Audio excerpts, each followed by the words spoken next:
अगर आप अपनी दुनिया बदलना चाहते हो तो अपने बिस्तर को ठीक करने से शुरुआत करो।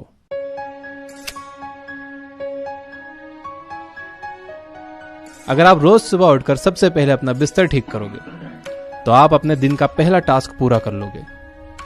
इससे आपको एक फीलिंग ऑफ प्राइड मिलेगी और यह फीलिंग ऑफ प्राइड आपको एनकरेज करेगी अगला काम करने के लिए, फिर अगला काम और फिर अगला काम। एक साफ सुथरा बिस्तर आपको यह उम्मीद दिलाता है कि आपका कल का दिन आज से बेहतर होगा। मैं 36 साल से एक नौसैनिक रहा हूं।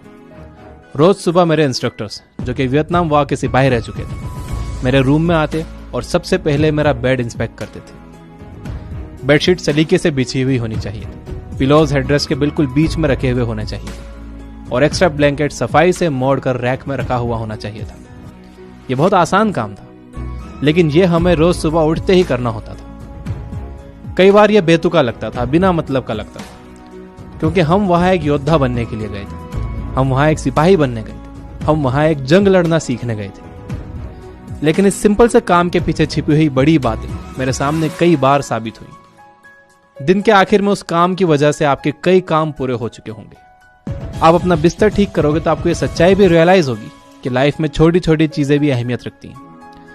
अगर आप छोटी छोटी चीजें सही ढंग से नहीं कर सकते हो तो आप कभी भी कोई बड़ा काम भी सही ढंग से नहीं कर पाओगे। इस दुनिया में हमारे संघर्ष एक जैसे हैं और उन संघर्षों से आगे बढ़ने का जो नियम है कि हमें खुद को और हमारे आसपास की दुनिया को बदलना होगा, यह भी सभी के लिए समान रूप से लागू होता है। यह आपकी बहुत मुश्किल परीक्षा लेगा, यह पेनफुल होगा, यह हिम्मत तोड़ने वाला होगा। मिशन के सबसे अंधेरे और नाउम्मीदी वाले समय में आपको शांत रहना होगा। आपको अपनी सारी इनर स्ट्रेंथ को एक जगह लाना होगा।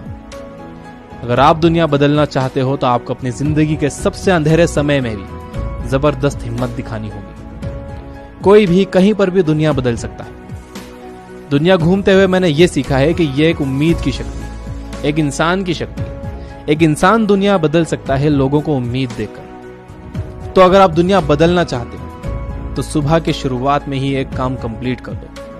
किसी को ढूंढो जो आपकी जिंदगी में आपकी मदद करे। सभी की रिस्पेक्ट करो। ये जान लो कि लाइफ इज नॉट फेयर, ये आपको बार बार गिराएगी, लेकिन आप रिस्क लो। सबसे मुश्किल समय में भी अपने कदम आगे बढ़ाते रहो। कुचले हुए लोगों को ऊपर उठाओ और कभी भी हार मत मानो। अगर आप ये करोगे तो अगली पीढ़ी और उसके बाद भी आने वाली पीढ़ियां एक ऐसी दुनिया में रहेगी जो आज से कहीं ज्यादा बेहतर होगी।